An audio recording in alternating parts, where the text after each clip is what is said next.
Welcome to another episode of No Buts About It. I have a very grainy camera for some reason, and Chus it has a great camera still in his basement, where he always is. He's not actually allowed to leave the basement ever. We've got a great show planned here. We're going to talk about Monday Night Football, which by the time this is up, Monday Night Football will already be happening, but it is 7:32 p.m. right now, so we have not yet seen the game, so our predictions are still predictions. Then we're going to talk about the Miami Dolphins and Tyreek Hill, 49ers and the Browns, the Cincinnati Bengals, and then, of course, Sunday Night Football. So stick around for all that. Let's get right into it.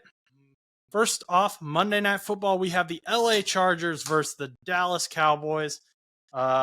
Lots of fantasy implications on the line tonight. Both some very good offenses at times, both very bad offenses at other times. So, Chus, what do you think we're going to see tonight? You know what? I mean, based on the pace this week that we've seen, I feel like it's just going to be a defensive matchup again. I feel like the offenses aren't going to get going as much as everybody hopes for defense or for offense and for their fantasy teams. And I think if you want the Chargers defense in your lineup or the Dallas Cowboys defense in your lineup, you probably have a good shot at getting probably more points than a lot of the offensive players this coming week. So, yeah, that's what I'm just predicting. I'm predicting that the offenses are going to tank just because, there's going to be some players that boom, obviously. I mean, for all we know, it could be Eckler because Eckler's coming back off of that big injury that he had for the last 4 or 5 weeks. Or it could be like somebody as, Josh really wants this to happen. Keenan Allen, maybe it'll be Keenan Allen, but I feel like it's still going to be a really low week just because I feel like a lot of the scores this week were very low. Not the fantasy points per se, but just production was very low. And a lot of these scores were weak, and none of the games were that fun to watch. This week kind of sucked. Chus is in emo mode because the Steelers didn't play this week, so he's mad at everyone.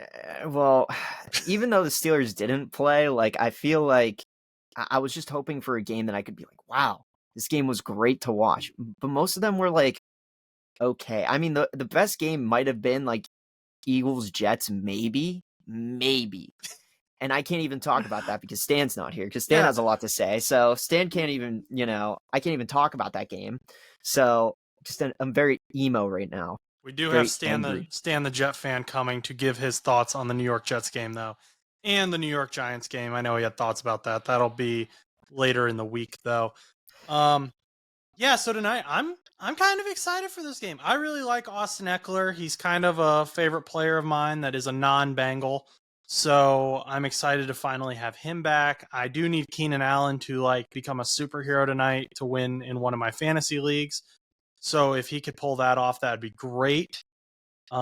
Justin Herbert, I feel like I feel like he hasn't really been in the media a lot. I feel like he's just there.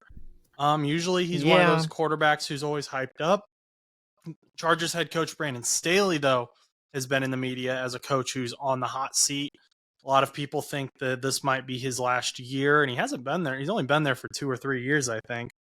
But his decision-making has definitely been brought into question as a head coach. And then, of course, you have Mike McCarthy, who is the Dallas Cowboys head coach. Kalahari Cowboys. I don't know what I was about to say. But he has had decision-making issues as well.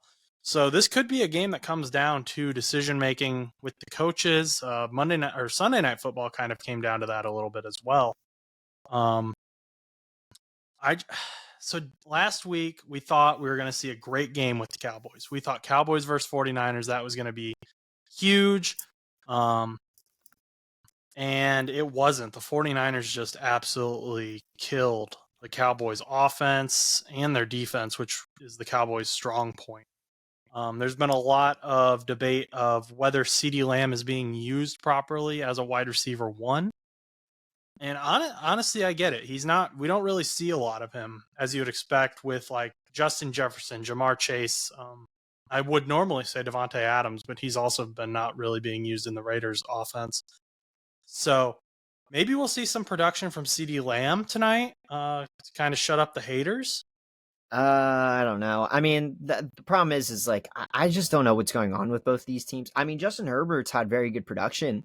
I mean, if you look at his numbers, against Las Vegas, that was his first interception he had like the entire season. He's at like I think 7 or 8 touchdowns, 1 interception. I mean, he's had really good numbers, but like they're just not that good of a team.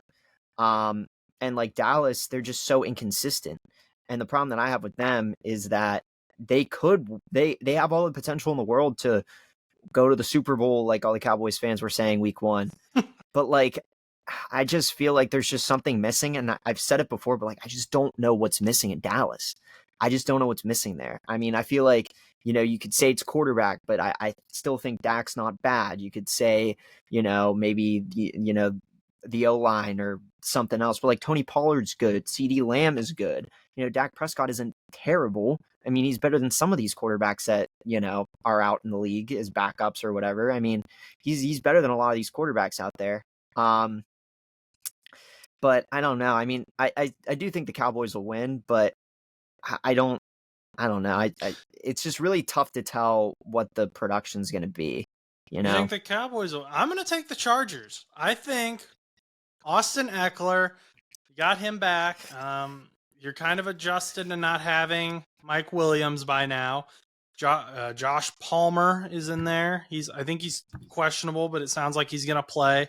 That rookie Quentin Johnson, I think he's been doing pretty okay. I think the Chargers can pull it off here. I think Khalil Mack will have another good game, and I'm gonna go with the Chargers on this one. Yeah. I mean, I don't think that it would be a situation where the Chargers, if they won, it would be like some ground earth-breaking thing that happened, because it's not that, because like the Chargers are 2-2. It's not like they're they're just okay. I mean, I feel like they definitely could use some work on different points on their team, but they're not a terrible team. The Cowboys should be way higher than they are right now, but are 3-2 and have lost 2 games that just are so disappointing. Like the San Francisco game had so much hype to it. Granted, even with the San Francisco 49ers winning that game, like you got to in some way you had to have at least believed going into that game that maybe the Cowboys would be the first team to beat Brock Purdy in the regular season. And they ended up getting smoked. Like how? And then this week, which we'll get into, they freaking lose to Cleveland. And that puts up the debate now, because my dad, who listens to the show a lot, wanted to throw in the debate that he thinks that Cleveland probably has one of the best defenses maybe in the entire league. Well, since we're there, let's just go there.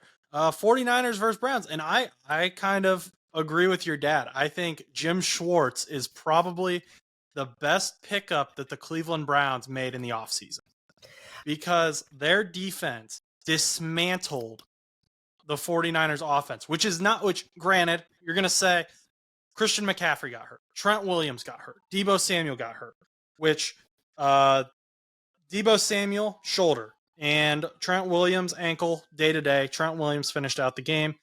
Christian McCaffrey's getting an MRI. We'll just address that now. But the Cleveland Browns, and I can't believe I'm going to say this about them, they also had injuries that mattered. Deshaun Watson to PJ Walker, there's a drop-off there. And they didn't win the game because of PJ Walker. They won the game despite PJ Walker. Nick Chubb, who is arguably, before he got hurt, the best running back this season, wasn't out there. Jerome Ford was out there. Another huge drop-off. I think they had a ton of injuries on their offensive line. David Njoku's playing with burns on his face, which he's out there, but I'm sure that's not fun. The Browns defense looked very good, and Myles Garrett won on 31% of his snaps against Trent Williams, which is the highest amount that Trent Williams has given up, which granted, Trent Williams is injured, but an injured Trent Williams, if he's still out there, is as good as your average offensive tackle, because Trent Williams is insane. Yeah. The Browns defense came in. They knew where the holes were before Christian McCaffrey got hurt, because they were dominating before Christian McCaffrey got hurt, before Debo got hurt. And then when those guys got hurt, they were like, oh, now they're Swiss cheese on offense. And I think they knew what to do and they won the game. And not only that, they showed the rest of the NFL that the 49ers can be beaten. Because I talked about this last week. Looking at the Bengals schedule, yes, they've got the 49ers. Yes, they've got the Chiefs and the Bills. They've got a bunch of hard teams, Ravens, whatever. The only team on there that scared me was the 49ers. And now they don't scare me as much, especially if CMC and Debo are out. Well, yeah. So, I mean, maybe this is maybe what derails the 49ers season.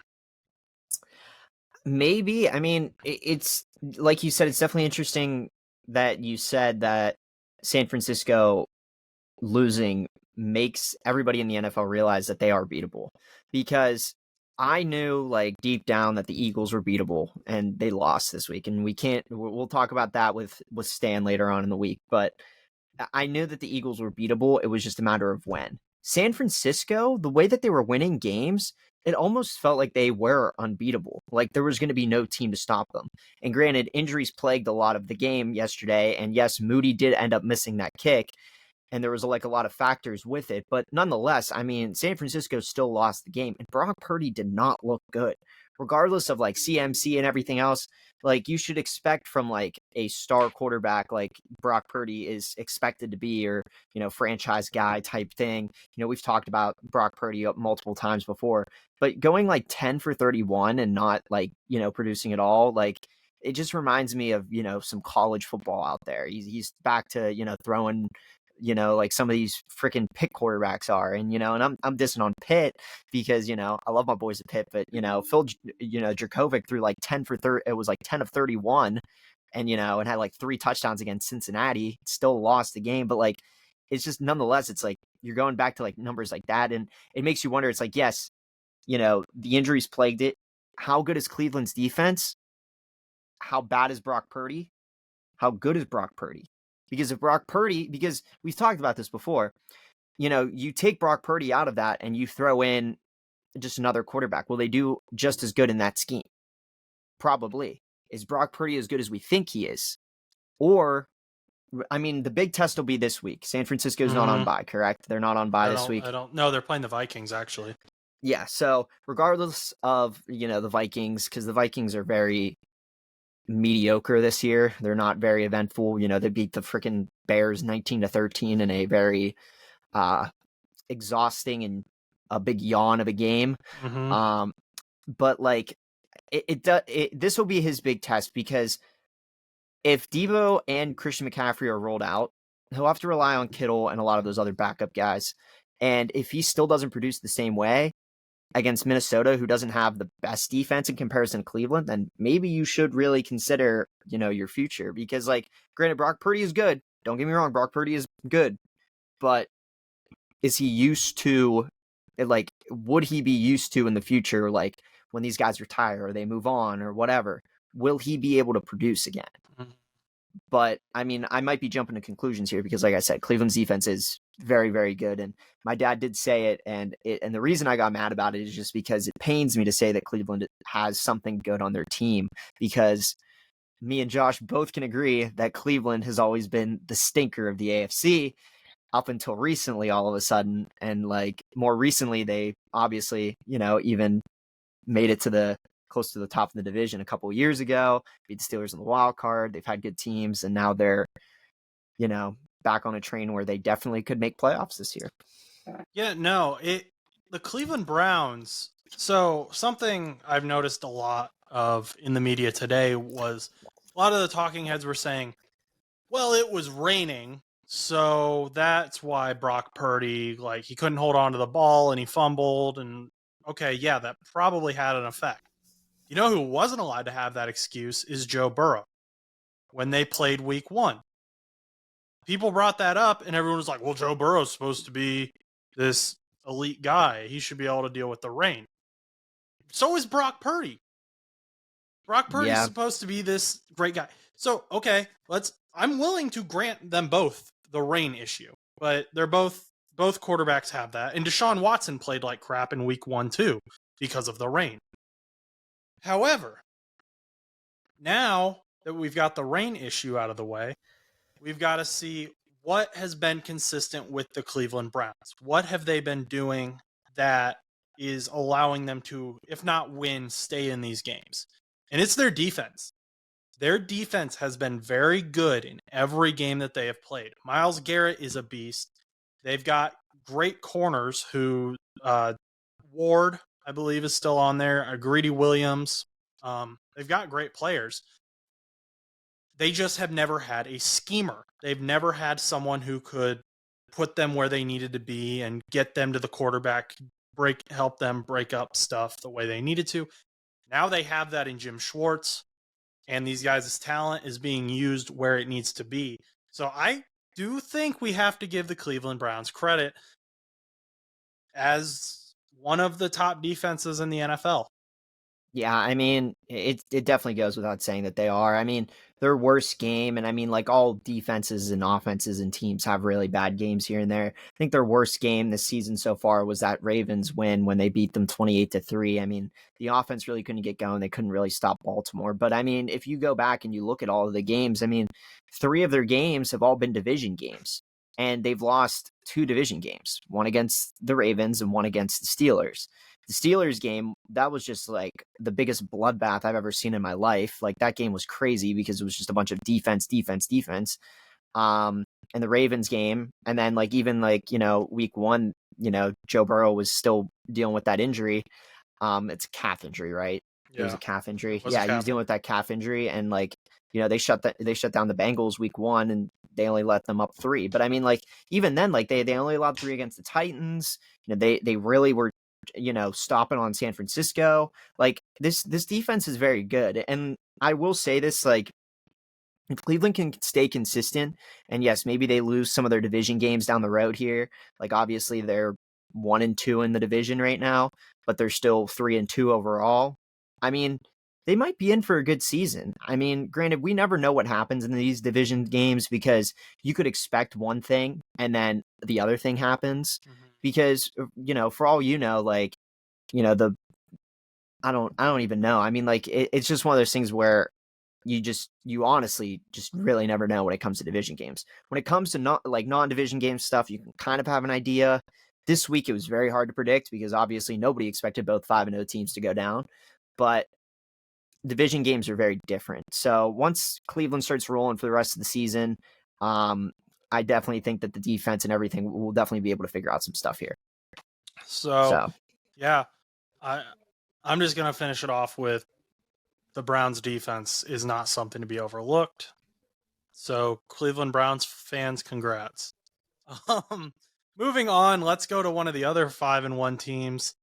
We got the Miami Dolphins, and kind of looked like they were going to lose to Bryce Young and the Carolina Panthers, and Frank Reich has now given up his play calling duties.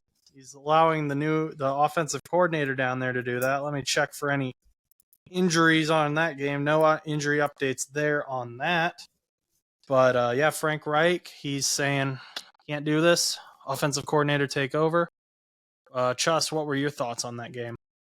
You know, at one point, I really thought that the Panthers may win it. I mean, at one point they were up, I believe, 14-0, and I was like, oh my goodness, Miami is having a midseason meltdown, and it's only week 5. And I was, you know, crapping myself because I was like, I can't believe the Dolphins are about to lose to the 0-5 Panthers after all this hype around the Dolphins. Next thing you know, I check, and, you know, pops up on my screen. I think it might have been halftime or whatever. Dolphins were up 21-14. I was like, all right, well, so much for that. And then next thing you know, it's 42-14 final, 42-21 final. I mean, they only had maybe one more touchdown after that. But I was like, oh my gosh. Like, I mean, the Adam Thielen is the only player on that team that ever sees the ball. I mean, like in Carolina. Yeah. Like the Miami team is sick. Like, it's gross. Like, you know, Achani goes out with an injury and Mostert has 3 touchdowns. You know, Tyreek Hill, which we'll talk about in a minute, almost at 1,000 yards. You know, Waddle's still doing good. Tua's doing great. That offense is nuts over there in Miami. And then you got freaking Carolina over here who has Bryce Young, who has all the potential in the world to be a great quarterback.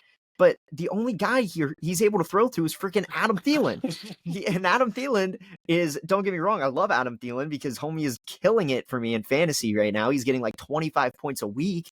But like, geez Louise, man, I feel bad because like Adam Thielen's going to like get hurt out there, man. Like he's like 30 targets a game, I swear. Yeah, I think Thielen was a undrafted free agent too, which makes it even better. Yeah.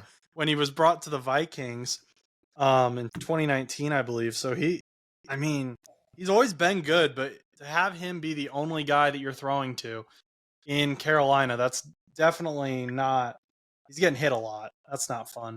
Yeah, he's 33, so yeah. he's not young. So I mean, he's only going to be in the league maybe, 2 more years maybe? I mean, most wide receivers start retiring after 35, 36. The fact that he's having such a great year this year is insane. I mean, he's been so injury plagued in the past. He's already at 509 yards and 4 touchdowns. I'm a moron. He's been in the league since 2013. I don't know why I said he was undrafted 2013. I have no idea why I thought he was. What year did you say? 2019. Oh yeah, you were way off. Yeah, I was off on that one. I don't know who I'm thinking of.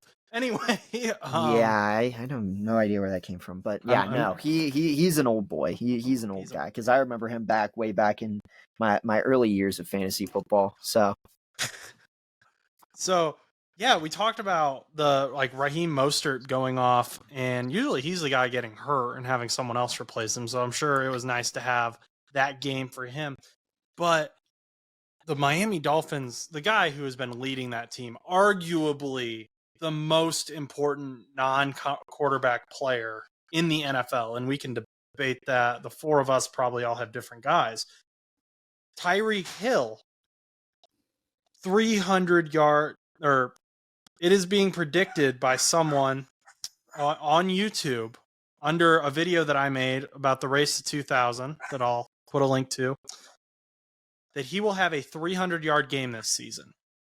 Now, the closest he has gotten to 300 yards this season so far is against the Chargers in week 1. He had a 215-yard game. He is already got 814 total yards this season, and it is week 6.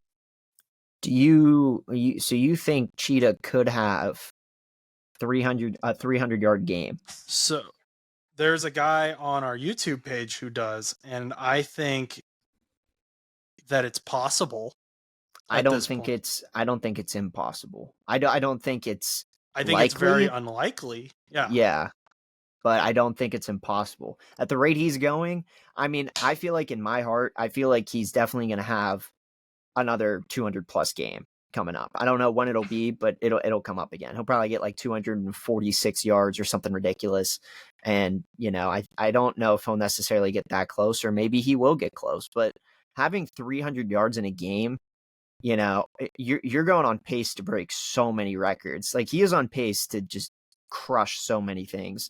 And it makes you wonder, like, could he end up as MVP?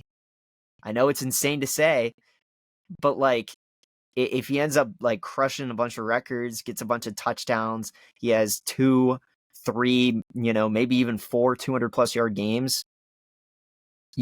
It's really hard to debate that. I know Cooper Kupp was like really close, and I'm surprised he got nixed that year, that he had like 28 touchdowns or something like that.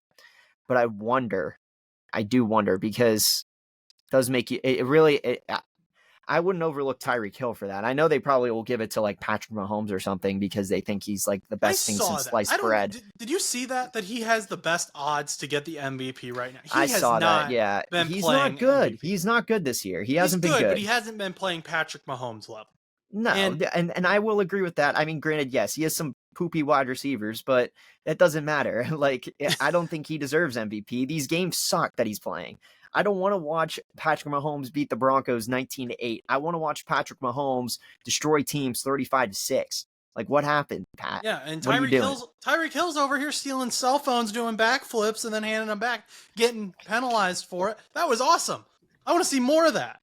Back in the day when Tyreek Hill was still with Kansas City. Imagine how crazy Kansas City would be with that. They probably wouldn't even utilize him as much as Miami is. So, dude, he's averaging 135 yards per game. I just did the math. No wide receiver has ever gotten 2,000 yards in the regular season. The closest anyone got was Megatron, and he was like 15 yards off with 16 games. So you're going to say like, oh, but he has 17 games now. No, this is still insane. That is still an insane. You need to get what's 2,000 divided by 17? Let's do the math real quick. 117 yard average per game. And he's got that right now. He's ahead of that. So he's on pace. And he said he was going to do it. Justin Jefferson said he was going to do it. But now he's on IR. There's someone in that video who I think could possibly do it. But go watch the video to find that out. You could watch that. But Tyreek Hill has been doing phenomenal. I think he should be in the running for MVP. What do you Hold up. What do you pause? Notification going into MNF. Austin Eckler's helmet knocked off as Chargers Cowboys throw hands in warm-ups ahead of Monday Night Football.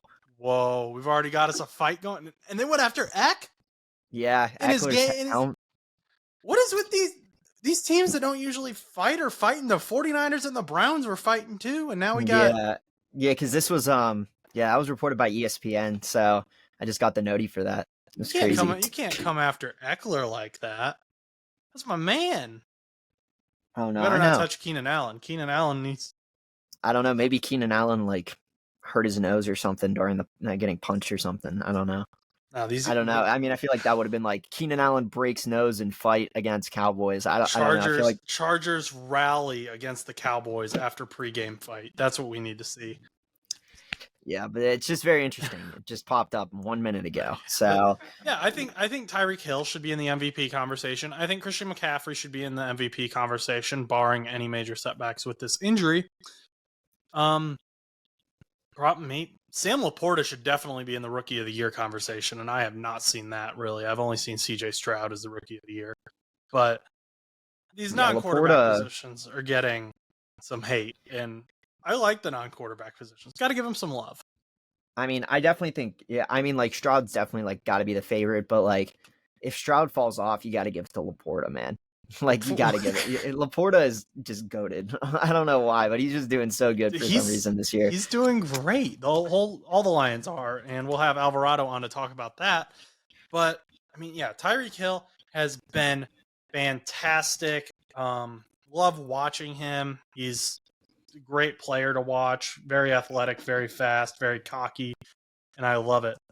I'm gonna look up. I'm curious now. Has a tight end ever won Rookie of the Year? No question. Tight end has ever won this award, so Sam Laporta would be the first. So Sam freaking Laporta. Gonna start pushing for that. Moving on. Unless you had something else to say? I was just gonna read off Sam Laporta's stats. Oh, okay. Because he's goated. We're gonna 29 receptions, 325 yards, 3 touchdowns. As a tight end. As a rookie tight end. Rookie tight end. Yes. He's had some great fantasy numbers, though. I kid you not. He averages 11.2 yards. Fantasy Rookie of the Year from No Buts About It. Sam Laporta. True. Let's move on to my favorite team, the Cincinnati Bengals. And Seahawks. Pretty good team, I'd say. I got DK Metcalf, I got Tyler Lockett, got Kenneth Walker, got Geno Smith at quarterback, who's pretty decent. I think their secondary is underrated. They've got Jamal Adams back now. They've got Quandre Diggs. You've got Witherspoon, of course, who I've hyped up before. The Spoon. And then Tariq Woolen. I mean, I saw Bengals fans talking. They're like, Seattle's secondary sucks. We've got this. I was like, no, we don't have this. This isn't an easy win. And it wasn't. Bengals offense in the first half looked phenomenal. Loved it. Saw Jamar Chase getting open. He was wearing his 7-Eleven chain because he's always open. T saw a little bit of love. We got birthday touchdown, his first touchdown of the season for Yoshi, our rookie. Joe Burrow, while everyone else was celebrating, Joe went and got the ball for him to make sure he had that, which I thought was an awesome move. So Yoshi got his first touchdown, but he wasn't the only one having a birthday. Cam Taylor-Britt, second-year cornerback, had a great game. He was everywhere. He had a pick six last week. This week he had an interception. I mean, it was his birthday too, and he was celebrating out there on the field. I mean, he was so fun to watch. And the Bengals defense, they came up when they needed to. The offense in the second half didn't look great. I don't really know what happened. I don't know if they just decided to make no halftime adjustments or if the Seahawks halftime adjustments were just better. The Bengals defense, though, they did what they had to. Trey Hendrickson, he sacked Geno Smith like once or twice that I can think of. I think the stat was that the Seahawks made it to the red zone like 5 times in the second half and only put up points twice, and I think they were both field goals. So Yeah, that's awesome for the Bengals defense. Trey Hendrickson is top 5 in sacks right now. He has 6. He's tied for second with Khalil Mack. They're all tied for second behind TJ Watt. But I think the Bengals can be back going into the bye week. We're back to 500. And we got the 49ers coming up who can now be beaten. We have shown that they can be beaten. Chus, I know you said you watched a little bit of the game because your dad refused to watch the Browns 49ers game. So yeah, he said, and I quote, "You couldn't pay me to watch that game," end quote. So the difference here is I forced my dad to watch the game because I was like, I'm like over here like watching the Browns 49ers game, and I was like, this is historic. No one ever thought that the Cleveland Browns with PJ Walker would beat Brock Purdy's 49ers. And then the kick like was getting lined up, and my dad's like, okay, we can go. The 49ers have won. And I was like, no, this isn't over. He might miss. I got a feeling he's going to miss. Dad's like, they never miss this. He missed. He missed. And my jaw dropped open. Like, it was the most excited I have ever been about a non-Bengals, non-Colts game. I was like, this is wild. Yeah, I mean, you reminded me, like, with the jaw drop reminded me of Houston beating West Virginia on Saturday with a last-second Hail Mary by Houston. West Virginia lost to Houston by a long bomb, and it's kind of funny because West Virginia fans were really hyping up their team this year, and I don't think they're as good as they think they are. What about the Bengals? Are the Bengals as good as they think they are?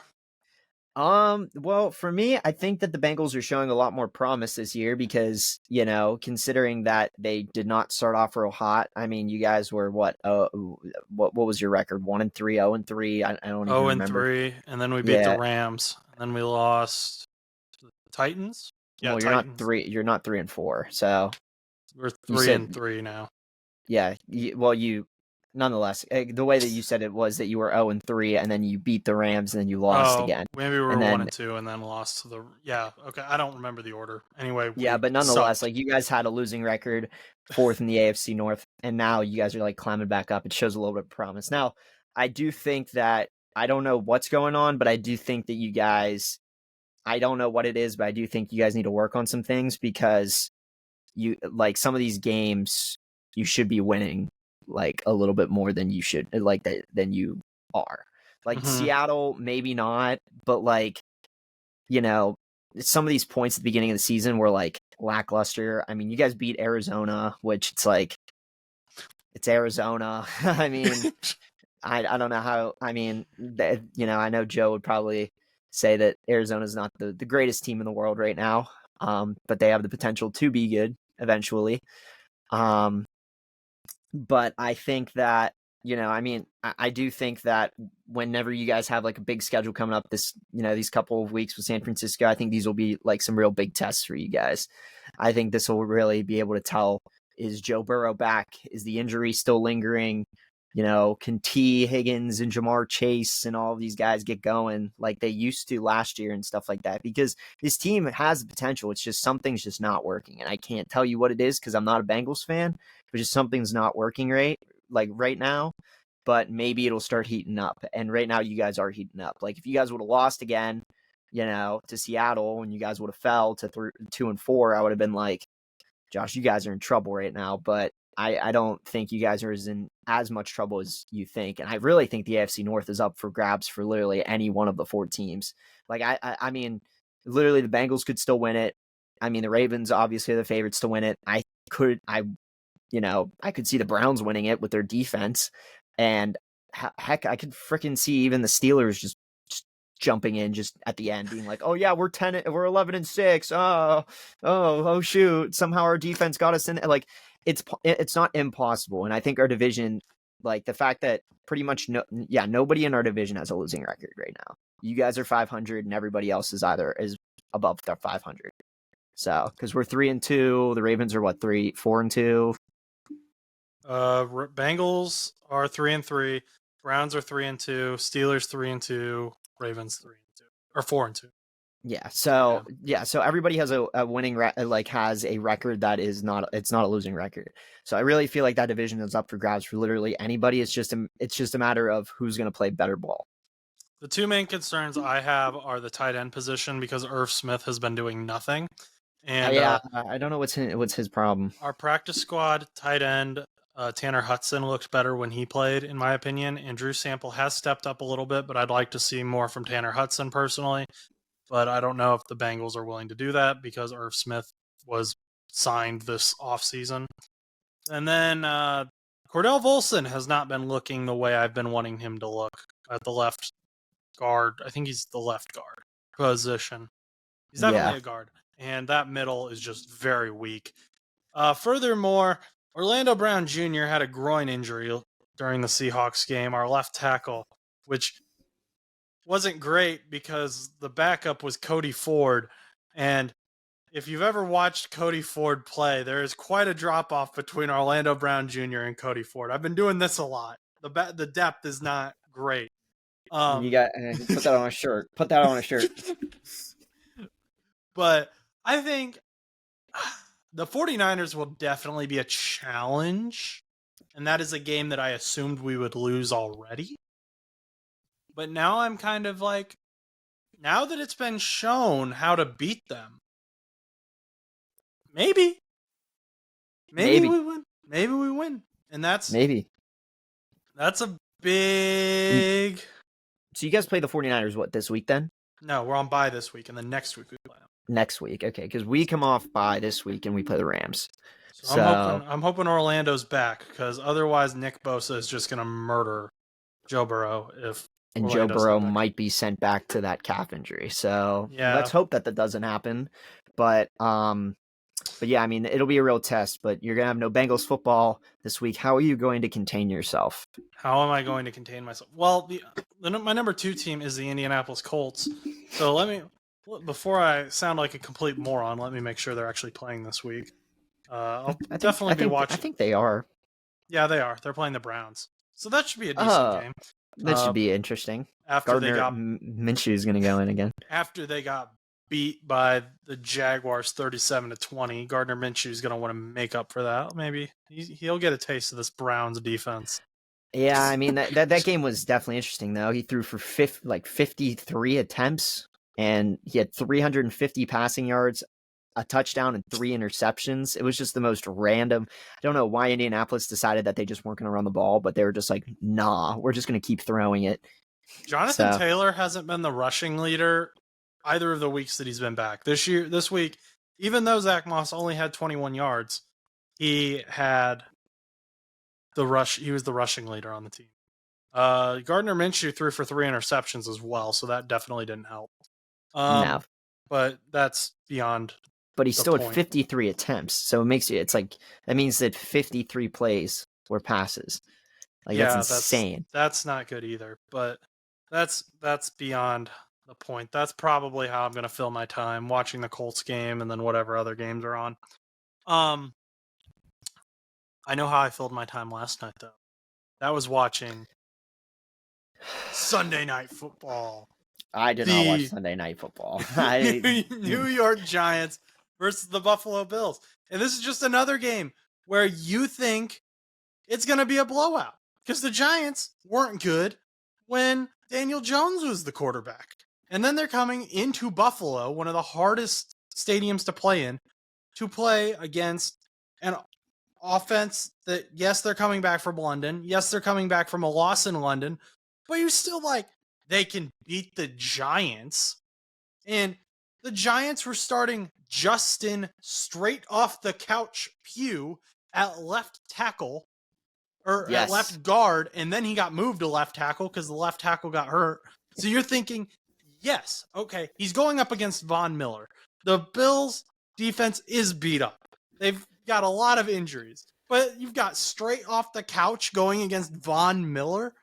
That's probably not going to go well. And it didn't for the most part. But at the same time, they still won with Tyrod Taylor in at quarterback. And not only that, something I noticed, Tyrod Taylor seemed to remember that Darren Waller is on the team. He did. And they didn't technically win, but they still won in our hearts. The Giants didn't. The Giants didn't win, dude. Oh no, you're right.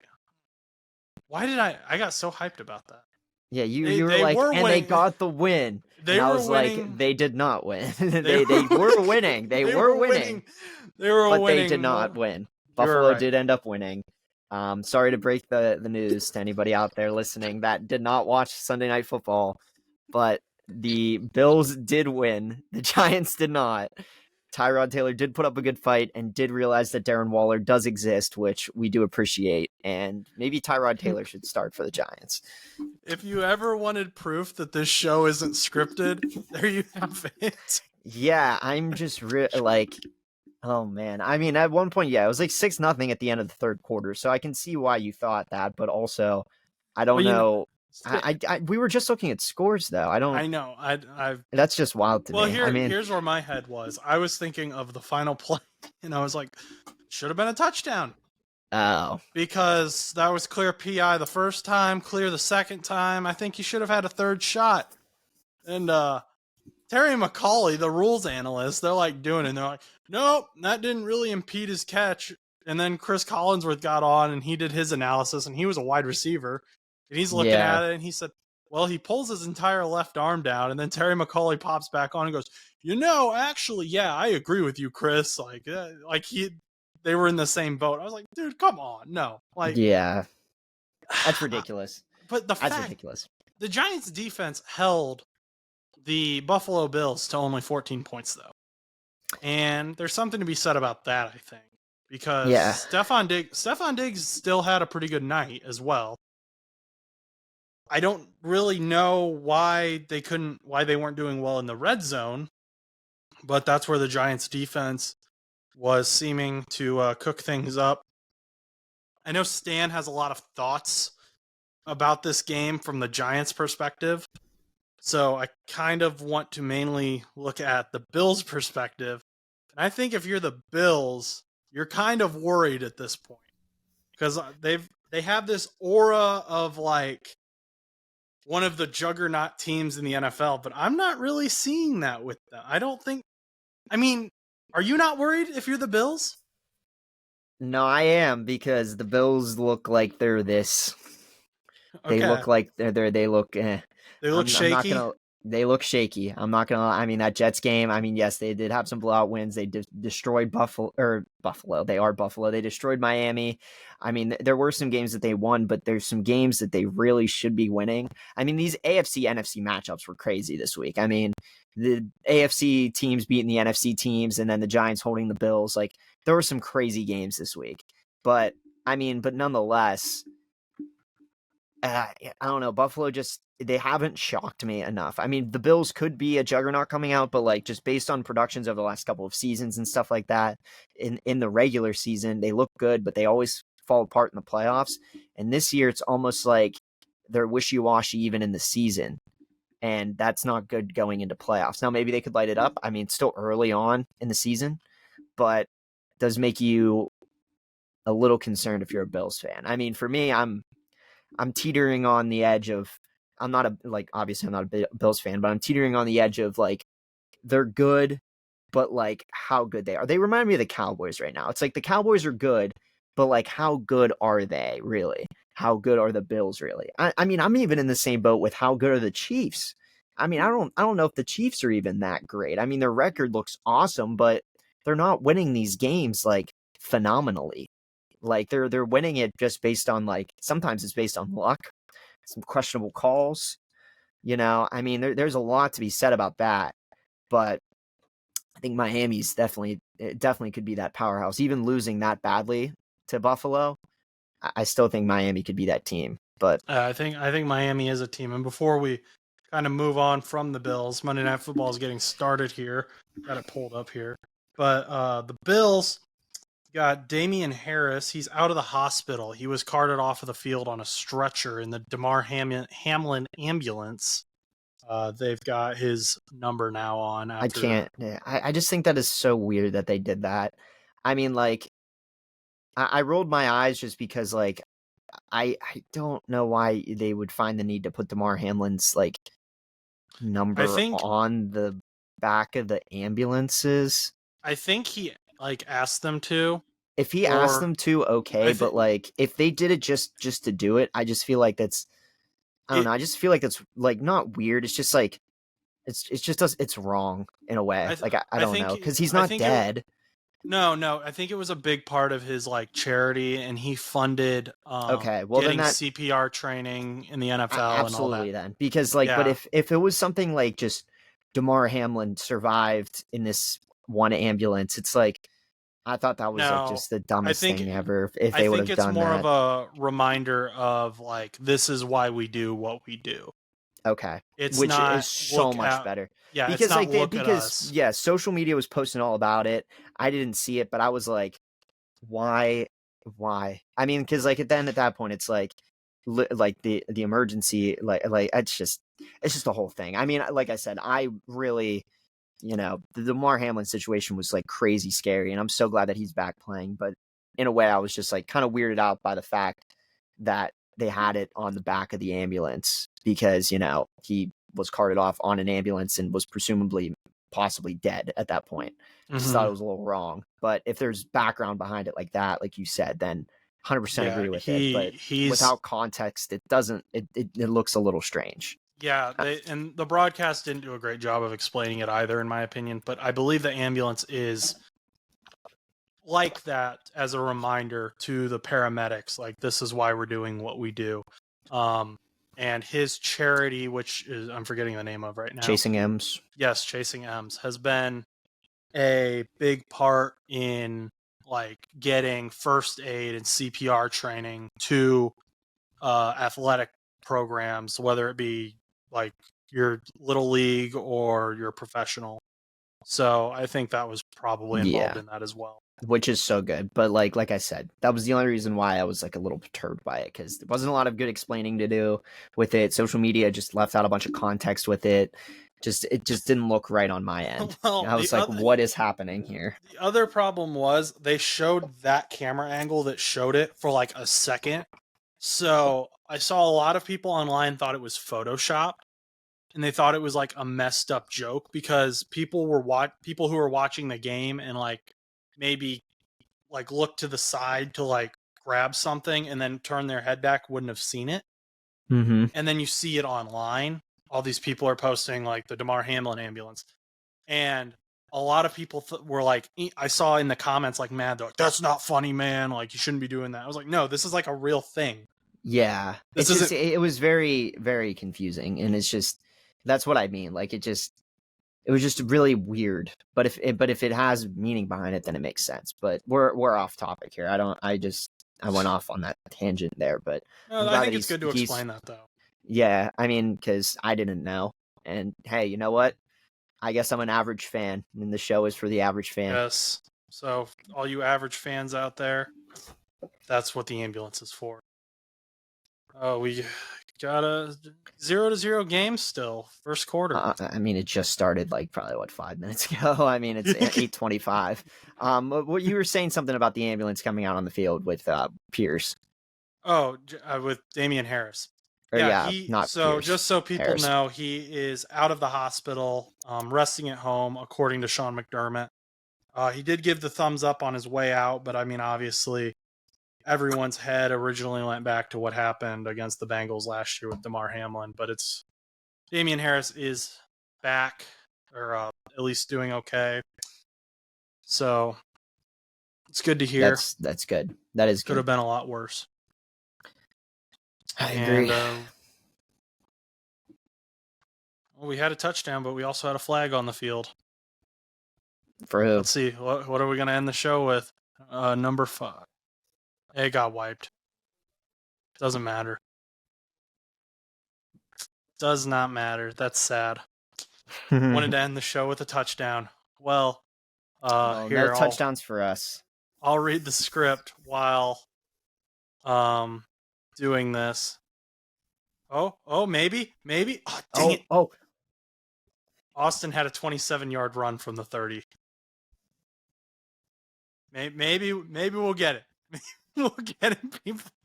Maybe. I'm gonna keep teasing people here. I want to end the show with a touchdown. Come on, Justin.